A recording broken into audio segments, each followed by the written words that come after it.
You don't forget the sound of betrayal. It doesn't come like thunder or warning bells. It comes sharp, sudden, like glass breaking inside your chest. That day started like any other. I was in the kitchen, half listening to the radio, swirling a spoon through my coffee while the morning sunlight poured through the window. I had just gotten back from the store with fresh bread and almond milk, Tessa's favorite, and I was humming some old tune without thinking. Life was ordinary, simple. And then all at once it wasn't. I heard the door open and I figured it was Tessa's sister dropping by again, unannounced, like she always did. Alina.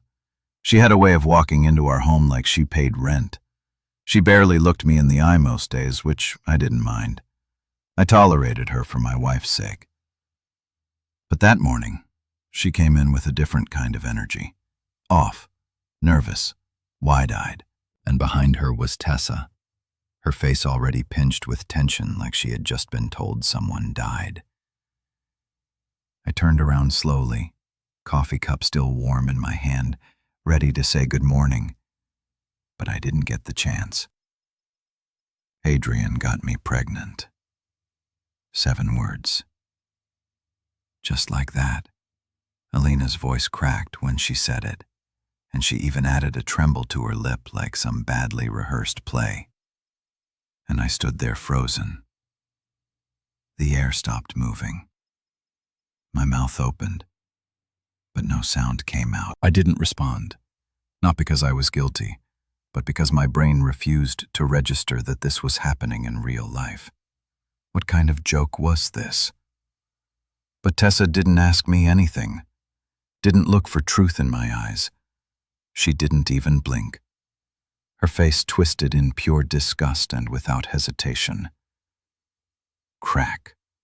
Her palm collided with my cheek so violently that my head snapped sideways and the mug in my hand slipped, shattering on the tile floor.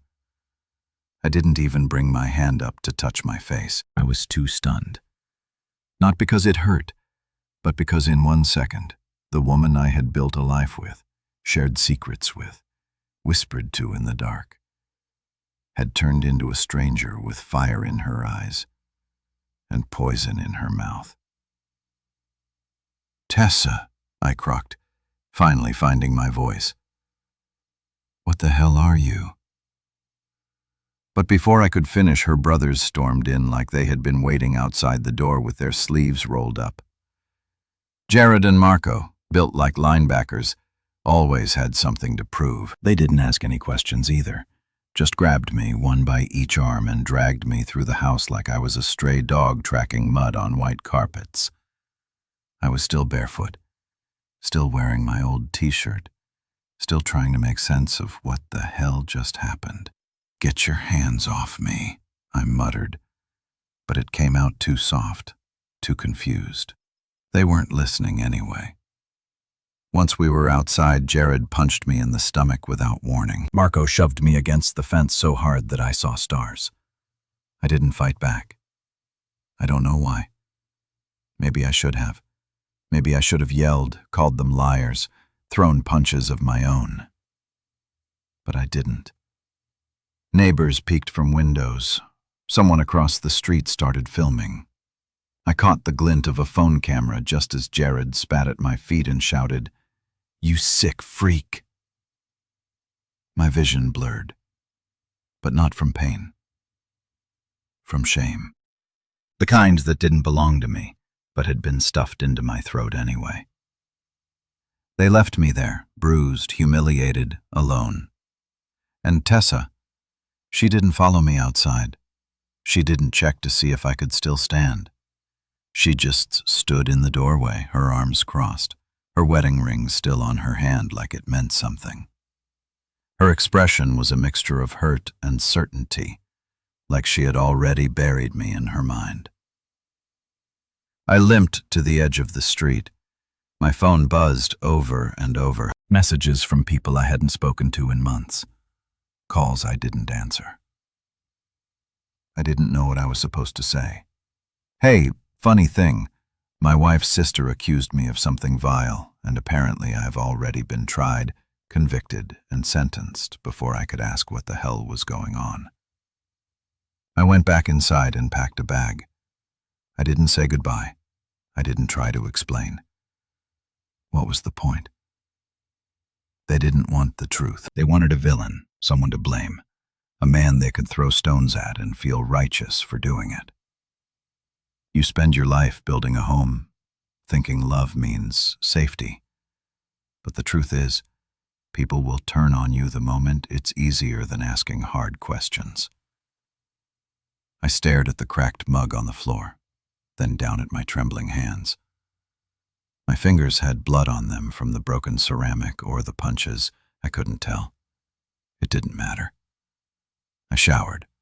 I wrapped a towel around my ribs. I wrote a single line on the bathroom mirror with soap.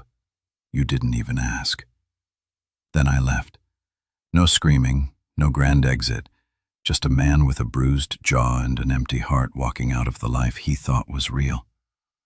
I didn't even know where I was going. I just knew I couldn't stay. Funny thing is, you always think you'll notice the exact moment your life falls apart. Like maybe there will be sirens or some deep internal alarm, but all it took was a lie and a slap. And that slap, it didn't just hit my face. It killed a part of me I'll never get back.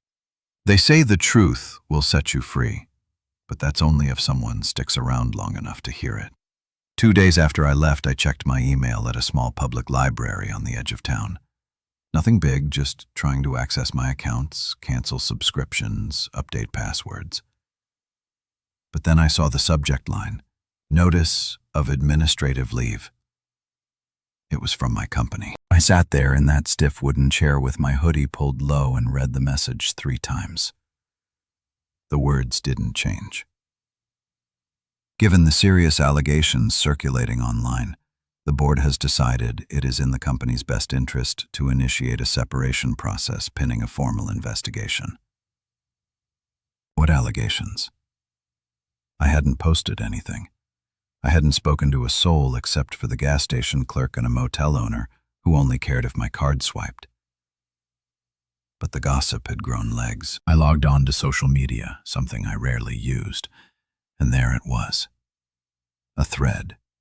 No names, but enough breadcrumbs for anyone who knew us. Married man, sister-in-law, scandal, pregnancy, betrayal, justice. Posts littered with vague accusations, quotes taken out of context, and of course, people offering opinions like they were eyewitnesses. Men like this are everywhere. He deserves to rot. Why aren't more women believed? Trash. Just trash. It was like watching my own funeral. One held on the internet, where the crowd throws stones instead of flowers. By the 3rd day, my landlord texted, "Hey man, sorry, just business, but the other tenants are concerned. I'll need you to vacate by the end of the week." I stared at my phone for a long time before typing out, "No problem, I'll be gone today." And I was. I didn't argue, didn't beg, didn't ask for time to explain because I understood something. Now, when you're accused of something, especially as a man, especially something vile, the truth doesn't matter. Not right away. People choose a side, and most of them pick the one that lets them feel good about themselves. You'd be amazed at how fast a person becomes invisible. There was a bakery down the street I used to visit every morning. The owner, a sweet older lady named Mrs. Ingram, used to hand me my coffee with a smile and say, "Back at it again." Huh? I walked in one morning like always, only to see her freeze mid-pour. She looked at me, then down at the counter, then muttered, "We're closed today." There were 3 people sitting behind me.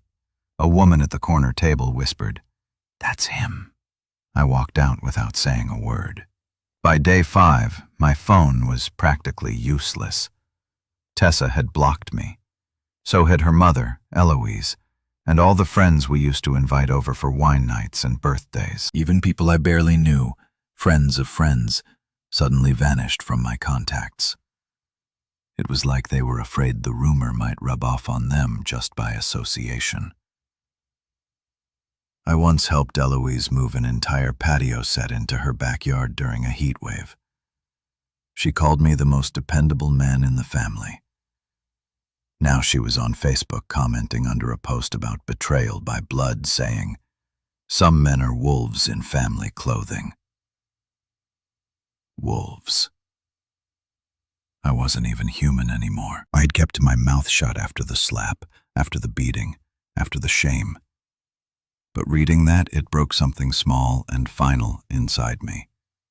I wanted to scream, to fight back, to post screenshots, texts, voicemails, anything to defend myself. But I didn't have anything because there was nothing to prove. No secret meetings, no flirtation, no evidence because the thing they accused me of never happened. But proof wasn't necessary. Not when the lie was more exciting. A friend from college called me that evening. He was one of the few who hadn't ghosted me yet.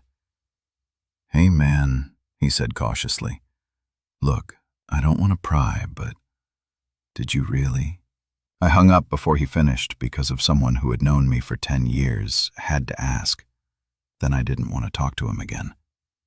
I checked into a cheap motel near the edge of the city and stared at the stained ceiling for hours, my mind spinning like a broken fan.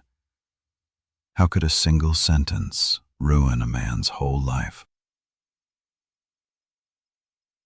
I thought about the moments I had given so freely, showing up early to family events, building furniture for Tessa's cousin when he moved, helping Alina install a bookshelf once while she scrolled on her phone and told me I missed a screw. Now, I was a ghost in everyone's memory. A nightmare version of myself they could hate and forget without guilt. There was no court date, no trial, no report, just a story. And once it took root, it didn't need sunlight, just whispers.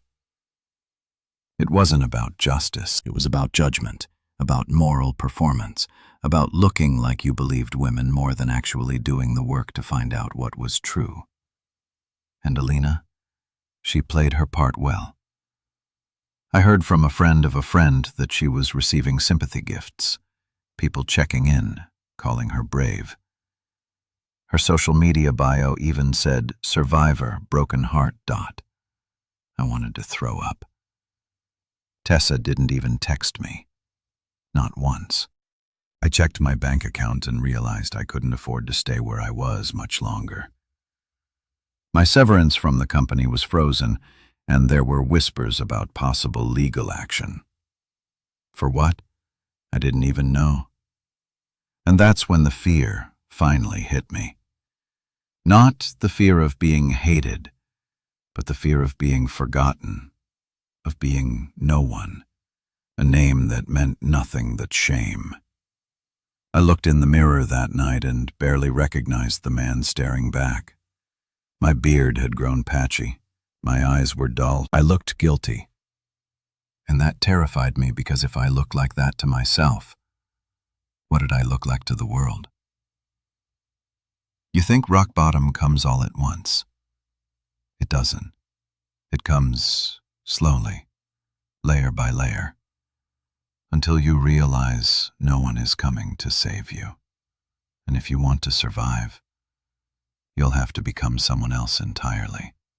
I packed a small bag, sold the rest, and I bought a one-way ticket. No forwarding address, no destination that made sense, just away. Away from the lie, from the slap, from the people who let it spread like fire while I stood in the middle burning. When you reach the point where even your name feels like a burden, it's time to let it go. That morning, I walked into a small travel agency tucked between a laundromat and a pawn shop, the kind of place most people overlook. The bell above the door jingled like it hadn't been touched in years. A young woman behind the counter looked up from a crossword puzzle and asked, "Where to?" I hesitated. "Anywhere but here," I said quietly. She laughed like I was joking, but I wasn't. I didn't care where I ended up. I just needed a ticket, a direction, and a chance to disappear. By the end of the day, I was seated on a bus heading to a town I couldn't pronounce with a fake name and a duffel bag containing everything I had left. 2 changes of clothes, a pair of boots, my old laptop, and a brown leather notebook filled with sketches, journal entries, and reminders of the man I used to be. The ride was long and quiet. I sat near the back, watching the landscapes change. City buildings giving way to dry fields, then forests, then a coastline that stretched like it had no end. Somewhere along the way, I stopped counting the hours. I didn't sleep. I didn't eat much. I just stared and thought. It's strange, the kind of silence that settles in after your life explodes. It's not peace, not at first. It's more like a numb fog, the absence of noise that leaves room for guilt and confusion to echo louder. I kept replaying it in my head. The slap, the lie, the way everyone turned away so fast, like they'd been waiting for a reason to hate me. I wondered if there was something in me they'd all seen long before I did. Was I too quiet, too helpful, too easy to forget? That last thought lingered more than the rest. Easy to forget. By the time I reached my destination, the fog outside had thickened, and the bus was one of only 2 vehicles on a narrow coastal road. The driver pulled into a gravel lot and said, "Last stop." That was fine by me. The place was small, remote, no cell towers, just wooden buildings that looked like they hadn't been painted since the 80s. A harbor with old boats tethered like sleeping dogs, and an inn that doubled as a diner. I walked through the town, duffel bag over my shoulder, and tried not to draw attention. A man with a cigarette hanging from his lips sat on a porch fixing a net. He watched me walk by and nodded. I nodded back. I asked the innkeeper if they rented rooms weekly. She looked me up and down and said, "Cash only." I paid her for the first 2 weeks and asked if she knew anyone looking for help. "Depends what kind of help," she said. "Anything that keeps me moving," I replied. She pointed across the harbor. "Try the dock. Old man named Ben hires folks to clean his gear." Ben didn't ask questions, just handed me gloves and pointed to a stack of fishing nets that smelled like rot and salt. I got to work, and for the first time in weeks, nobody whispered. Nobody stared, nobody judged. I was just a man with gloves and a task. I worked until my back screamed and my hands went raw. Then I walked back to my room, collapsed on the thin mattress, and stared at the ceiling until sleep dragged me under. That was my new routine. Wake, work, Washington, sleep. No internet, no headlines, no updates, just fog, salt, sweat, and silence. And for a while, that was enough. I didn't tell anyone my real name. I went by Miles. It felt cleaner, simpler, detached. I didn't bring up my past, and no one asked. Some nights I'd walk the shoreline, breathing in the cold air and letting the wind numb my face. Other nights I wrote in my notebook, not full entries, just fragments. A thought, a sentence, a single word. Sometimes I didn't want to remember. I wanted to rebuild. In town, people started recognizing me. Not in the way they used to. No pity, no whispers. Just simple greetings. "Morning, Miles. You working the West Dock today? You take coffee with sugar or cream?" They didn't want my story, just my presence. And that was new. The more I kept to myself, the more space I found in my own head. I started running every morning, first a few minutes, then half an hour, then 5 miles at a time. The pain felt good. It made sense. My lungs burned, my legs shook, but it was a pain I chose. A struggle with purpose. After a few months, I started fixing broken things around town. Gutters, sheds, boats. A woman named June asked if I could help her update her business website. I told her I wasn't much of a tech guy, but she insisted. I borrowed a laptop from the library, watched tutorials, read forums, and figured it out. Then another shopkeeper asked for help. Then another. I didn't realize it then, but something had shifted. I was still invisible, but this time by choice. I was no longer Adrian, the accused. I was Miles, the man with tools and time, and no past to drag behind him. One night, I stood on the dock after work, watching the boat sway under a deep blue sky. The stars were just beginning to peek out, and the water reflected them like a secret mirror. I thought about Tessa, about her face when she believed the worst of me without hesitation. I wondered if she missed me, if she regretted it. But then I pushed the thought away because it didn't matter anymore. What mattered was this moment, this stillness, this new version of me slowly being built from the wreckage of who I used to be. No headlines, no group chats, no slaps, no screams. Just fog, salt, silence, and the slow, deliberate process of becoming someone no one could erase. The name Miles wasn't just a disguise anymore. It became something else entirely. Not a cover, but a beginning. I didn't choose it for any deep reason at first. It was just the name printed on the back of an old work shirt I found in a donation bin by the pier. Faded letters, blue cotton. Someone had stitched it there long before me, and when the townspeople started calling me by it, I never corrected them.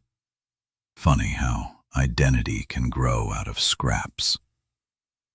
By the end of my first year in that fog-wrapped harbor town, I wasn't just surviving.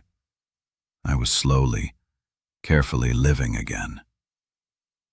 Ben, the grumpy old fisherman who first gave me work, had a stroke that winter. His daughter, Clara, came back to help him recover. She was tough, practical, and didn't smile much, which suited me fine. One evening, as we closed the nest shed, she said, "You're good with numbers, right?" I shrugged. Decent. She tossed a salt-stained notebook onto the table. Try making sense of that. Ben's inventory was a mess, half handwritten, half remembered. I stayed up that night reworking his books, organizing receipts, and sorting out which of the fishing permits had expired. The next morning, I handed Clara a neat spreadsheet and a simple digital ledger. Her eyes widened. "You did this in one night?" I nodded. She stared at the screen. "You ever thought of doing more than just scrubbing nets?" The truth was, I had, quietly, secretly, in the shadows of the nights I didn't sleep. Coding had always been an interest of mine, but I never needed to rely on it back then. In my past life, I've been too busy being the dependable husband, the son-in-law who fixed gutters, the employee who kept things running but never raised his hand. But here, I had time to build something that was mine. That night, I registered a domain, emryfest.com. Not my real name, not entirely, just enough to honor the initials I left behind and the man I was trying to become. I started small, building websites for local businesses, the flower shop, a cafe, a boat rental company. Clients didn't see my face. They didn't ask questions. They just liked the results. As money trickled in, I rented a small workshop near the edge of town, one with old floorboards and dusty windows. I bought a second-hand computer, a folding desk, a kettle, and a fan heater. It wasn't fancy, but it was mine. Every screw I turned into the wall reminded me I was still here, still capable, still building. Somehow, without planning to, I became the unofficial tech guy for the whole coastal strip. Word spread. A man from 2 towns over showed up one day needing help launching an online store for his handmade furniture. A retired teacher wanted to start a blog. A young mother wanted to build a recipe site. I never said no. I charged fair, not cheap. People paid on time. They brought me coffee, bread, stories, and they never asked, "Where are you from?" I didn't know if they were being polite or if they'd simply accepted that I was one of them now. The business grew quietly. I created a separate, I even sponsored a small local race and printed A.M. Reeves Tech on the back of the participants' bibs. One day, I found myself standing at the front of a town council meeting, showing them a new digital system I built to help track public repairs. Me, Adrian Miles, formerly erased, now being applauded in a room full of strangers who knew nothing of the scandal that once buried me alive. I left that meeting and walked to the edge of the harbor just as the sun dipped behind the cliffs. The water glowed like melted gold. I took off my shoes and stood in the sand, letting the tide touch my toes. And I cried, not out of sadness, out of disbelief, because I had done what I thought was impossible. I built a version of myself no one could accuse, twist, or destroy. A man with no past, just a present he was finally allowed to own. But with every step forward came a whisper of the past. Sometimes I dream of that day. The slap, the look on Tessa's face, the way her brothers dragged me out like trash. I'd wake up sweating, heart racing, half expecting to find a notice under my door or a mob outside with torches made of memories. But no one came. The truth is, people don't chase ghosts, and that's what I had become by choice. Still, I kept my secrets close. The notebook I once used to scribble pain had become something else. Now, it held plans, wireframes, checklists, and inside its back cover, taped with aging black tape, was a tiny USB drive, one I carried everywhere. It held the recording I had received 6 months after vanishing, forwarded by a mutual acquaintance who didn't know the weight of what they were passing along. Alina's voice, laughing, mocking, confessing. I told them he did it because I hated how perfect they thought he was. He looked at me like I was nothing. So I made him into nothing. I had listened to it exactly once. I didn't cry. I didn't scream. I just listened. Then I backed it up, locked it away, kept it close. Not for revenge, but as proof that I hadn't imagined it, that the world really had twisted sideways for no reason other than one jealous woman's lie. It was strange how healing doesn't look like how you imagine it. I didn't stand on a mountain and scream into the wind. I didn't punch walls or write angry letters. I just kept building one site, one system, one quiet success at a time. I hired 2 locals to help with the overflow, paid them well, gave them flexible hours. When people asked me what motivated me, I said, I know what it feels like to have your life ripped away. So, I'm trying to build one no one can take. That was the only truth I ever told them. Sometimes I'd catch a stranger's voice that sounded like Tessa's, or I'd hear the name Alina and freeze for a second. But the town moved on, and so did I. Every wire I fixed, every boat I helped digitize, every broken login I restored. It was a piece of me coming back. Not the old me, a new man, a man with nothing to prove to anyone but himself. A man named Miles. And this time, the only thing I answered to was my own reflection. I remember the sound before anything else. It wasn't a regular knock. It was frantic, desperate, like someone slamming their fists against a wall after realizing the door might be the only way out of drowning. My hands froze on the keyboard. I was mid-email to a client in Zurich, negotiating final terms on a long-term systems upgrade. The cursor blinked, waiting on my thoughts, but I had already stood up. I glanced out the window. Rain came down in sheets, thick, wild, slashing sideways in the kind of storm that turns streets into rivers. Wind held like it was mourning something. Thunder cracked overhead as I stepped cautiously toward the front door. 3 more bangs, a voice muffled but familiar.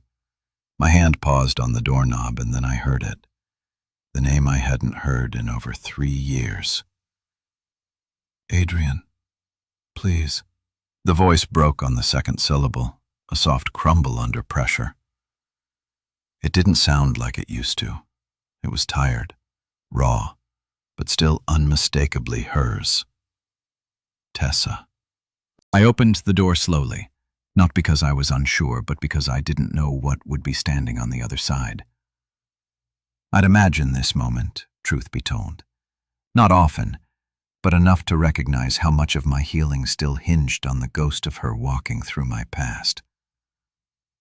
She stood there, soaked through, hair plastered to her face, eyes wide with something between guilt and grief.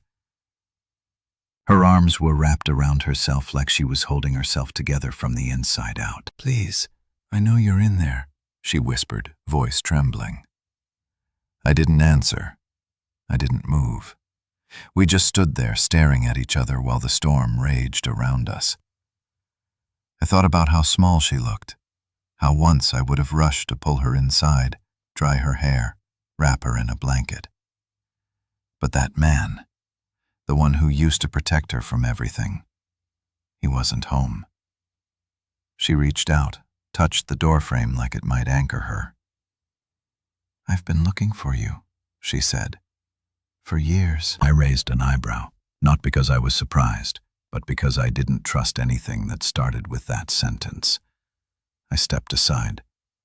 She hesitated, then walked in like someone returning to a house that once held their name but no longer remembered their scent. The room was warm, clean, minimal. I lived simple now, a couch, a desk, a few framed photos of sunrises I'd taken during my runs. Nothing that tied me to anyone but myself. She stood awkwardly in the middle of the room, dripping rainwater onto the wooden floor. "How did you find me?" I asked flatly. She looked away. "It took time. A lot of dead ends. I had to hire someone. When I found out the truth, I needed to. I had to try." I watched her carefully. "The truth," I repeated, testing the weight of her words. She nodded, tears starting to form but still refusing to fall. "I didn't come to argue. I needed you to see me. I needed to explain." I walked to my desk, opened the drawer, and pulled out a small USB drive. The same one I carried like a secret badge of survival. The proof I'd never used. The file I'd never needed to show anyone until now.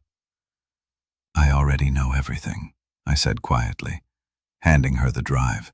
She stared at it like it might burn her. "What is it?" she asked, though I think part of her already knew. "Take it. Go play it. If you still want to talk after that, come back tomorrow." She didn't move at first, didn't blink. Then she took it with trembling fingers and nodded. I walked back to the desk, sat down, returned my attention to the screen. And just like that, she was gone.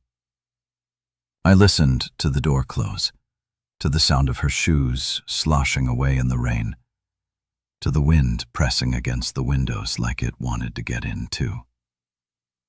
Then silence for hours. I sat in that silence. I didn't check my phone, didn't look at the clock, just stared out the window as the storm faded into a soft drizzle. That night, I didn't sleep.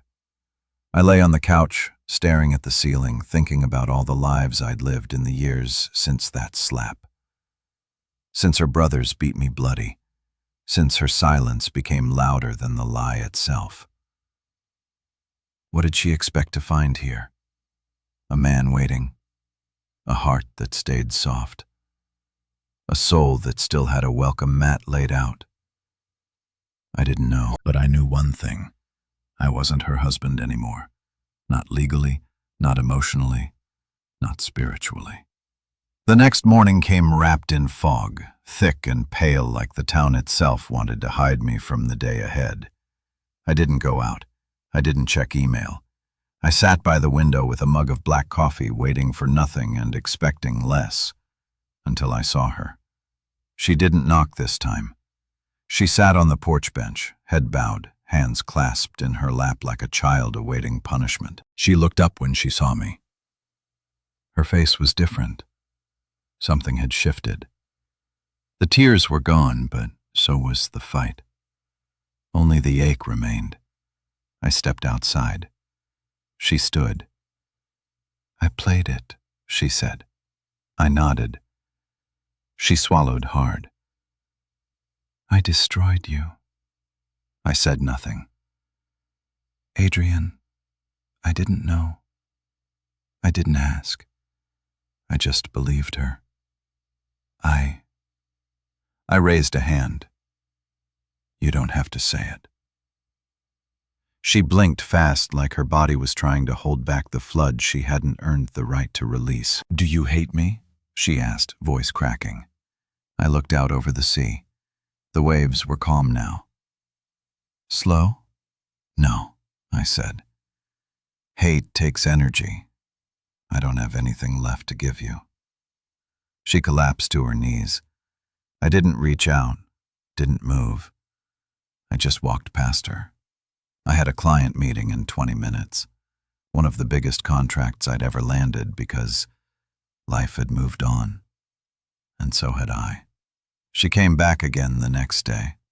This time she didn't knock. She just stood across the road watching the front of my workshop, as if trying to gather the courage to step inside.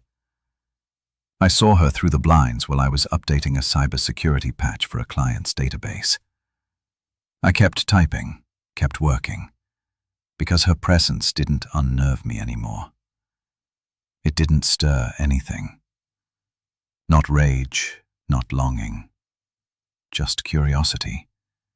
Like watching a storm pass over a mountain you've already climbed.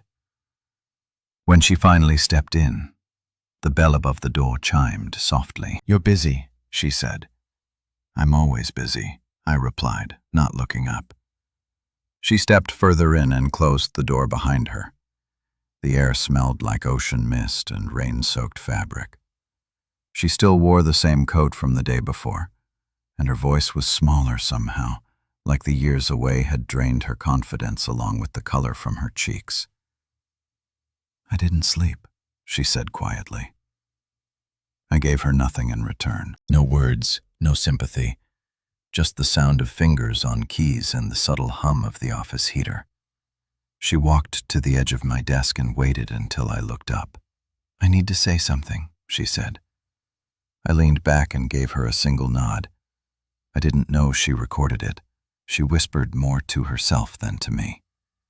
"Alina." I never thought she'd admit it, but she did, I said. "Yes," Tessa answered, the word catching in her throat.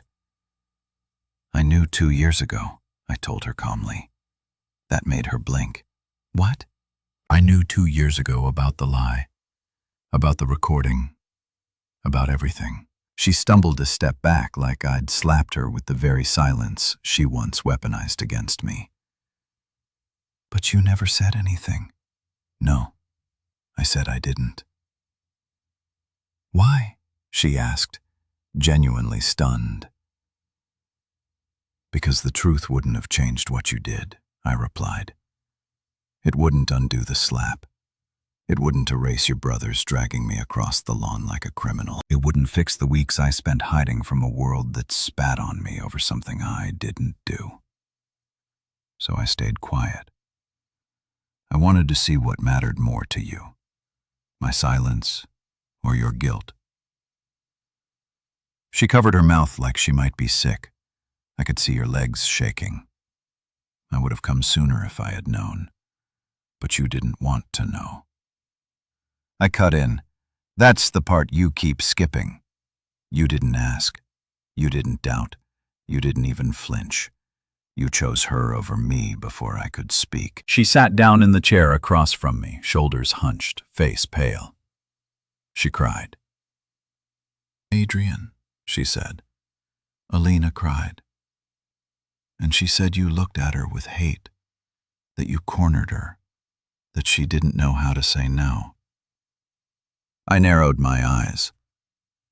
"And that was enough for you to decide I deserved to be ruined." "I was scared," she snapped suddenly. I didn't know what to believe. And the way she said it, she sounded so broken. "So did I said coldly. She opened her mouth, then closed it. Her eyes glistened, but no tears fell. "You didn't come back for the truth," I said. "You came back because you lost everything else." She flinched at that. It landed. I leaned forward, my voice even. "I know about your divorce. I know your family turned on you. I know your mother called it an old scandal and told you to get over it. I know Jared got exposed for that thing at the school and Marco's business folded. I know because I stayed quiet, and while I stayed quiet, the truth had time to grow legs of its own." Her mouth trembled, but she said nothing. "You didn't come back because of regret," I continued. "You came back because you needed something to feel clean again." "No," she said quietly. "That's not true." "It is," I said, "and that's okay. I'm not mad about it. I'm just not giving you what you came here for." She looked confused. "What do you think I came here for?" "Redemption," I said. "Closure. Maybe even forgiveness." I paused. "Let the silence thicken between us. But what you don't realize is I forgave you a long time ago. Not for your sake, for mine. I had to. Otherwise, I wouldn't have survived. But forgiveness doesn't mean reunion. It doesn't mean welcome. It just means I stopped carrying your actions like they were mine." Tessa's shoulders shook as she covered her face with her hands. For a moment, she just sat there and let herself break in front of me. No mascara, no crowd, no performance. Just a woman buried under the rubble of her own decisions. When she finally looked at me again, her voice was softer than I'd ever heard it. "Do you think we could ever fix this?" I tilted my head, not angry, just honest. "No," I said. She nodded slowly. "I understand," she whispered. "I deserve that. No one deserves to be lied about like I was," I said. "But people make mistakes. The problem is you made yours and let me pay for it alone." We sat there for another minute. No more words, just breath and space and all the invisible things that had lived between us for too long. She finally stood, straightened her coat. "I'll go now," she said. I nodded. "Take care of yourself." She opened the door and looked back one last time. "I hope you find happiness," she said. "I already have," I replied. And I meant it. She left. No begging, no more promises, no more twisted stories. Just the truth and silence. And the man who had survived, both. I don't know how long she stood there on my porch the next day, but when I finally stepped outside, she was already sitting on the bench, back straight, hands clenched in her lap like a child waiting for judgment. She didn't look at me at first, just kept her eyes on the gravel path leading from my steps to the road. I stood there in the doorway, the morning air still cool from the night's mist. Birds chirped overhead. The town was just beginning to stir. Early joggers, a couple of dock workers shouting greetings across the water. But all I could hear was the silence between us. That old familiar silence that once meant comfort, and now just stretched tight like a wire between two cliffs. She looked up finally, and there was something gone from her eyes. Pride, maybe hope, maybe the last piece of the story she had tried to hold together in her mind. "I listened to it," she said. I didn't respond. I listened to her voice again and again. It didn't sound like her, and that's what scared me the most. Her voice cracked, but she didn't cry, not this time. It wasn't the version of Alina I knew. Or maybe it was the only real version, and I never wanted to see it. I stepped onto the porch but didn't sit. I didn't know her comfort. I just owed myself closure. She was laughing, Tessa said quietly, staring at the wooden floor beneath her feet.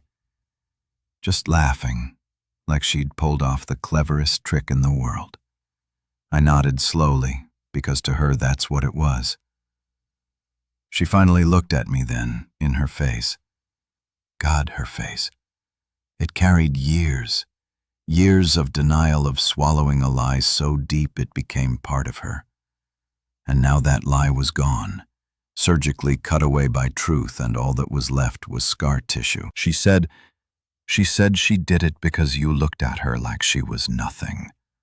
She was mad that I never wanted her attention. I said simply, she mistook basic decency for rejection. She wanted to punish me for not being what she needed to feel special. Tessa closed her eyes. She hated me too. You know, she said, I think that's what I didn't want to believe. That it wasn't just about you. It was about both of us. What we had, what we represented to her. Possibly, I said, but that doesn't change what she did or what you did after. She flinched, and I saw her chest rise as she took a slow breath. I keep wondering, she whispered, if she had never confessed, if that recording never existed, would I have ever seen it? Would I have kept living with the version of you in my head that she painted? The one I helped make real? That was the question, wasn't it? And I could tell from the way she said it. She already knew the answer. You came back because the illusion collapsed, I said, not because you were searching for the truth. You just didn't have anything left to hold on to. She didn't argue. I remember, she said, her voice a little stronger now. The day it all happened. I keep playing it back in my mind. You were holding coffee. You looked calm, confused. But I didn't see that then. I just saw a problem I needed to solve. And you were the problem. I looked out toward the dock. The water glistened under the rising sun. There's something people don't understand about betrayal, I said slowly. It's not just the lie. It's not even the slap. It's the speed. How quickly someone decides you're guilty. How fast they throw away everything you ever were to them. That's what breaks you. She nodded, tears silently sliding down her cheeks now. She didn't wipe them away. I ruined you, she said again, barely audible. I didn't correct her. I didn't soothe her. Because sometimes people need to sit in the mess they made. I told myself for so long that maybe it wasn't as bad as it felt, she continued. That maybe it was just a mistake. But hearing her voice, mocking, so proud of what she did, it shattered everything I built to protect myself. She stood now, slowly, like the weight of her confession pressed on every joint. I'm not here to fix anything, she said. I know that's not possible. I'm not here for your forgiveness either. I don't deserve it. I just needed to look you in the eye after hearing that recording, because I needed you to see that I know now. I looked at her, really looked, and what I saw wasn't the woman I used to love. Not the wife who used to laugh at my bad cooking or sneak her cold feet under my legs at night. That woman died the same day the lie was born. This woman was a stranger who had walked through fire, she said herself. And she came out burned, but maybe finally honest. There's nothing left to rebuild, I said. She nodded. I know. She stepped off the porch and turned back once. For what it's worth, I hope the life you built now gives you peace. Because you deserve it, Adrian. I let her name hang in the air a moment before I responded. It does, I said simply. And then I walked back inside and closed the door behind me. Not angrily, Not bitterly, just finally. There would be no rekindled love, no dramatic apologies, no hugs in the rain. What the tape revealed wasn't just Elena's lie. It revealed what had always been there between us. Doubt, distance, the kind of love that collapses under the first strike because it was never strong enough to survive honesty. And I had survived it without her, without all of them. Because sometimes the only way to reclaim your name is to stop asking others to spell it right. I thought that after the tape, after the final confrontation, that would be the last I'd see of her. I figured she'd return to whatever scraps were left of her old life, vanish back into the mess she helped create, and that would be it. But Tessa didn't leave. She stayed. Not in my home, not even on my street, but in the town. She rented a small first from the innkeeper who helped her settle in, then from Clara at the net shed who saw her buying groceries with shaky hands. I didn't go looking. I didn't ask why she stayed. I didn't care to. But I noticed. She didn't walk around with her head held high. There was no arrogance, just stillness, like someone trying not to disturb the air. She volunteered at the town clinic, helped clean up the beach after storms, started tutoring kids after school. I watched from a distance, not because I was curious about her redemption arc, but because part of me was trying to understand why I wasn't angry anymore. She didn't ask to be near me. She didn't knock again. She just showed up in the world I had built, carefully, quietly, like she knew she was stepping through something fragile and sacred that didn't belong to her. At first, the locals didn't know who she was to me, and she didn't tell them. But small towns have long memories and even longer whispers. A few people connected the dots. A few came to me privately asking, "You all right with this?" I always gave the same answer. She's not mine to chase off. She's just here. They nodded, and that was that. One afternoon I saw her at the farmer's market. She was holding a bag of apples, laughing softly with one of the older women who sold honey. The sun caught her hair, and for a second the memory of who she used to be flickered in my mind. Then it passed. She saw me, and instead of waving or smiling, she just nodded. I nodded back. That was the new language between us. No words, no open wounds, just acknowledgement. Like two travelers who once shared a path but now moved in opposite directions. Weeks passed, then months. She became part of the town in the same way I had, by earning it. Not asking for anything, just doing the work. People asked less about her and more about my business again. Clients grew. I hired a third developer, bought better equipment. I even started giving talks at the local college about digital identity and online resilience. I never spoke about my past, but every word I shared came from it. And yet, in the quiet of my evenings, I couldn't shake the ache of one question. Would she have come if Alina had never confessed? The answer always sat like a stone in my stomach. No, she wouldn't have. Her return wasn't born from faith. It was born from fallout. And forgiveness, as people love to preach, doesn't fix that. I could forgive her for being human, for being gullible, for making a choice under pressure. But I couldn't forget that when everything crumbled, she let me fall first. She chose to believe a lie over the man who held her during her worst nights. The man who took care of her mother when she broke her hip. The man who used to trace maps on her back with his fingers and plan dreams with his eyes closed. I didn't hate her anymore, but I didn't trust her either. And trust, that was the thing forgiveness couldn't rebuild. One evening, as the sun dipped low behind the lighthouse, she approached me while I was locking up the workshop. The sky was bruised purple waves licking the dock gently. "Do you mind?" she asked, gesturing to the wooden bench near the stairs. I shrugged. "It's a public bench." She sat beside me, not too close. "I'm not trying to win you back," she said softly. "I know," I replied. "I just wanted to say thank you." That caught me off guard. For what? For not telling everyone who I was? For letting me exist here without dragging your story behind me like chains? I looked at her, and for the first time I saw the difference between apology and accountability. She wasn't here to be forgiven.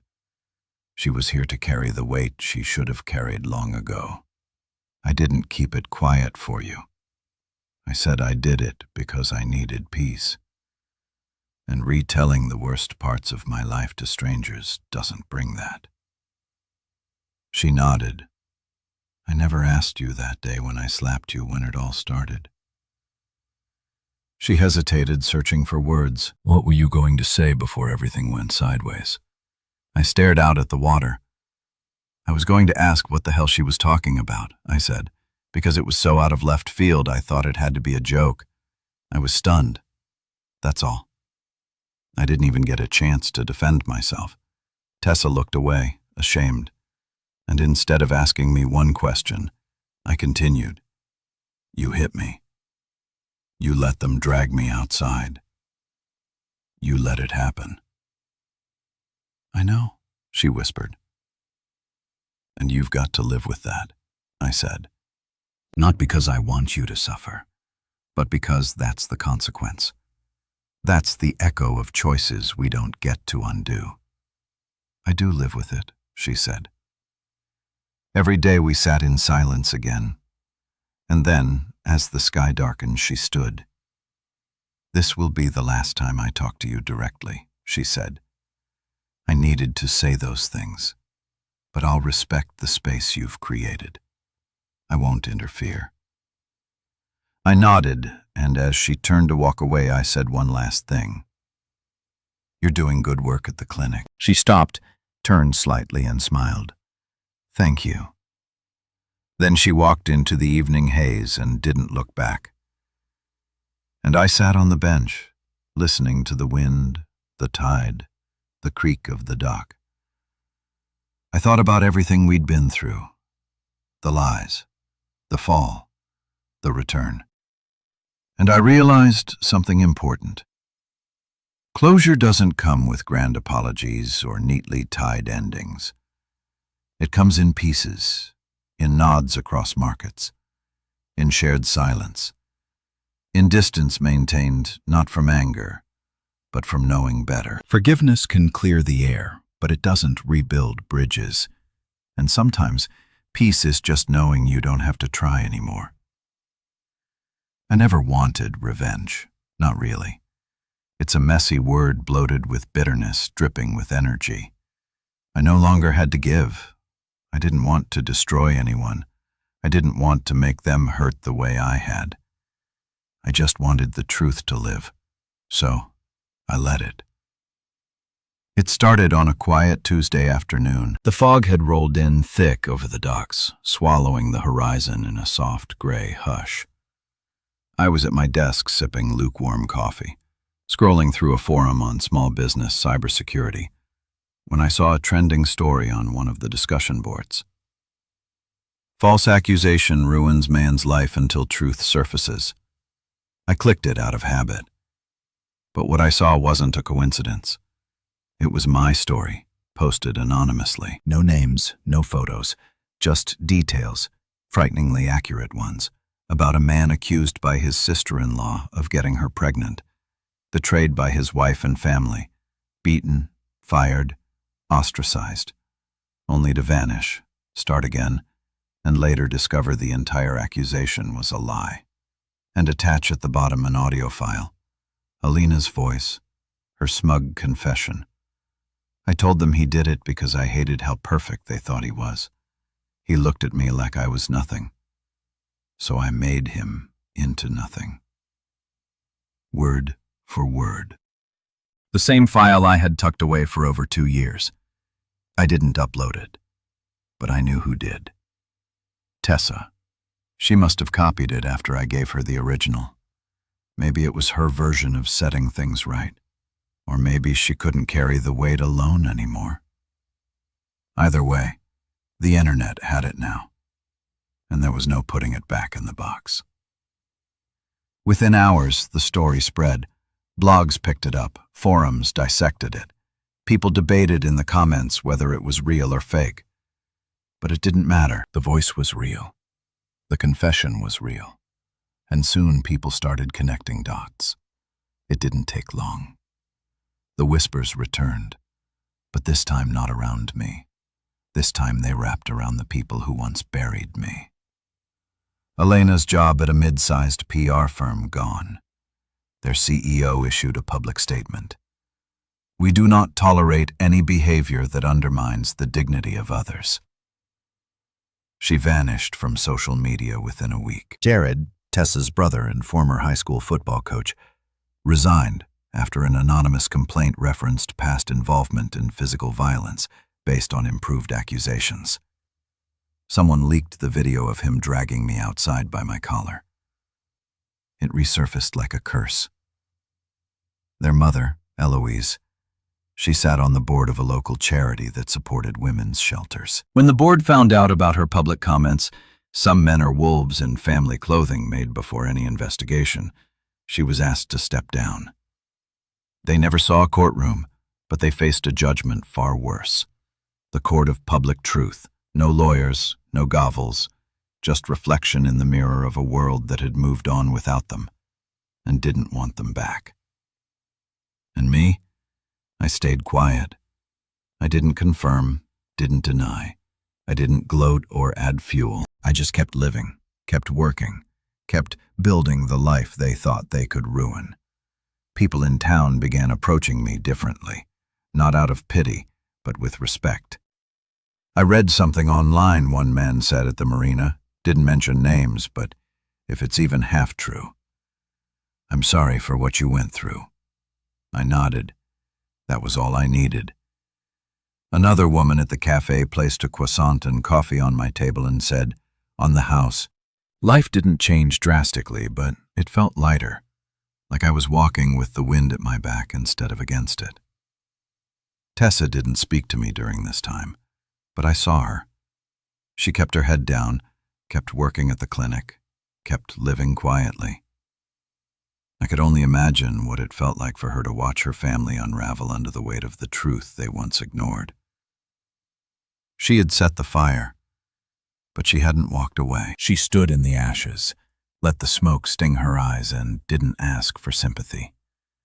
In some small, silent way, I respected that. One morning I received a letter in the mail. No return address, no handwriting, just typed words on clean white paper. "You didn't have to do it that way, but you did. You let the truth breathe instead of turning it into a weapon. I don't deserve your kindness, but thank you for not destroying us when you had every right to. I see that now. T." I folded the paper and placed it in a drawer with the others, not because I needed to read it again, but because I wanted to remember that sometimes justice doesn't come with fire. Sometimes it comes with quiet, undeniable truth. And sometimes that's enough. People often think justice is loud, that it needs a stage, a verdict, an audience on their feet. But what I learned in those weeks was this: justice can be a whisper, a post online, a recording set free, a simple nod from someone who once doubted you. Justice doesn't always punish. Sometimes it just reveals. And once revealed, people can no longer look away. They have to live with what they see. That's what happened to Alina, to Eloise, to Jared. They weren't jailed, they weren't fined, but the world saw them. The truth saw them. And more importantly, they saw themselves. One evening, just before closing time, a teenager walked into my workshop. Looked about 17, nervous, shifting on his feet. "You the guy who built the Truth blog?" he asked. I frowned. "What?" He stammered. "That story online about the lie and how the guy disappeared but came back stronger. That's you, right?" I didn't answer, but I didn't need to. He nodded slowly. "I just wanted to say that story helped me a lot. I almost gave up on myself this year. People thought I did something I didn't do." I started to believe it too. He pulled something from his backpack, a sketch pad. "My teacher told me to draw something that made me feel strong again. I drew this." He showed me a page. A faceless man standing in a storm, lightning behind him, feet planted firm. The caption read, "Truth doesn't flinch." I stared at it for a long time. Then I stood, shook his hand and said, "You hold on to that strength. Don't let them rewrite you." He left with a smile and I sat down behind my desk, a strange calm washing over me. It hit me then why I had never posted the recording myself, why I had waited, why I had rebuilt first. Because justice isn't just about them knowing what they did. It's about you knowing who you are, no matter what they said. There are two kinds of people in this world: those who are made by what happens to them, and those who choose who they become after. I used to think I was the first. Back then, I moved through life trying to be good, reliable, useful. I thought that if I loved hard enough, gave enough, forgave fast enough, the people around me would see me, they'd stand by me. But when the storm came, they didn't hold on. They let go, and I fell. But the thing about falling is sometimes you land on something solid yourself. These days, I still wake early. Not because I'm haunted anymore, but because I like the quiet before the town stirs. I brew my coffee slowly, watch the morning fog roll over the harbor.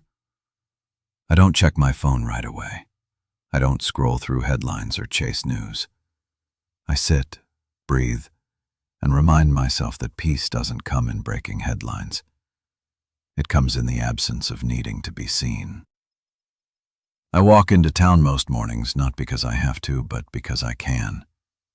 People greet me now. The kind of greetings that come without caution, without judgment. It took years, but I earned that. Not by proving my innocence, not by screaming my side of the story, but by living in a way that made the lie irrelevant. I pass the clinic sometimes and I see Tessa through the glass. She's usually bent over a clipboard or tending to one of the kids from town. Sometimes our eyes meet, and when they do, we both nod. No more, no less. She kept her promise. She never crossed the line again, never came to speak, never tried to make it something it wasn't, and I respected her more for that than any apology she could have given. I know her family scattered now. Alina moved to another city, changed her name online, tried to reinvent herself, but you can't outrun your reflection. Not forever. Jared teaches part-time somewhere, last I heard. Eloise spends most of her days traveling, maybe to find places where no one recognizes her face. And me, I stayed. I built. I own 3 buildings in town now. Rented one to a couple starting a podcast studio, another to a marine gear supplier. My tech business runs almost entirely online these days with clients across 6 countries and growing. I never marketed myself heavily. I didn't need to. The work speaks just like the truth did. But here's the part no one teaches you when your life burns to the ground. Healing isn't loud. It doesn't come with banners or thunder or applause. Healing is quiet, subtle. It happens in ordinary moments. Sipping tea while coding, picking out a new chair for the office, helping a stranger carry boxes up the stairs. One afternoon, about a year after the story broke online, a local school reached out. They were organizing a youth program on digital ethics and resilience.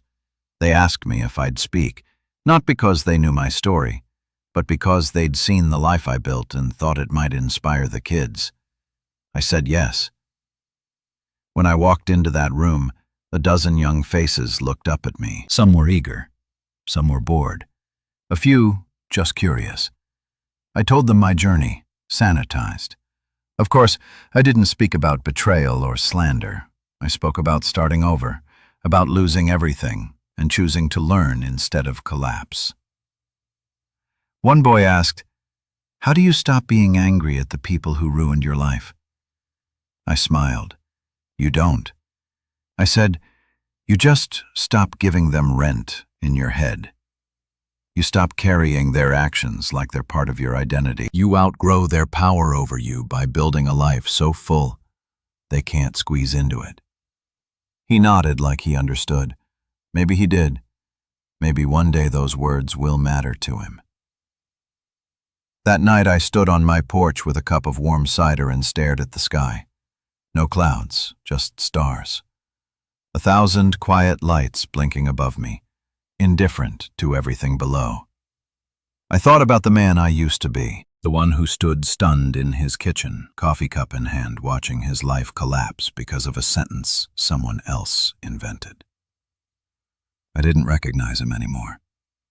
He was too soft, too eager to please, too believe love was something owed rather than something earned.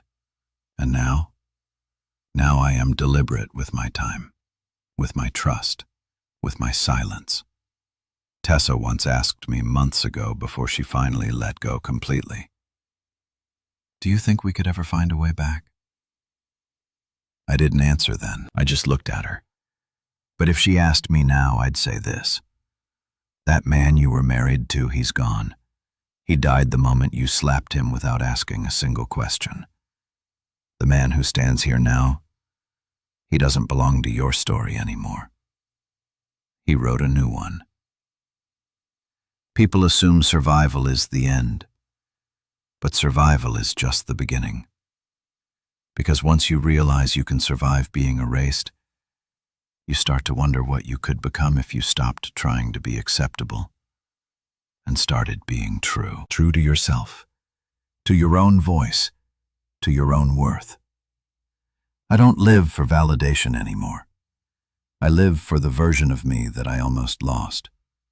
The one who picked up the pieces in the dark and learned how to shape them into something new. My name is Adrian Miles. I was accused, beaten, erased, abandoned. But I didn't stay buried. I came back not to prove a point, not to seek revenge, but to choose who I wanted to be without anyone else's permission. And this time, the only name I answered to is mine, fully, proudly, without apology.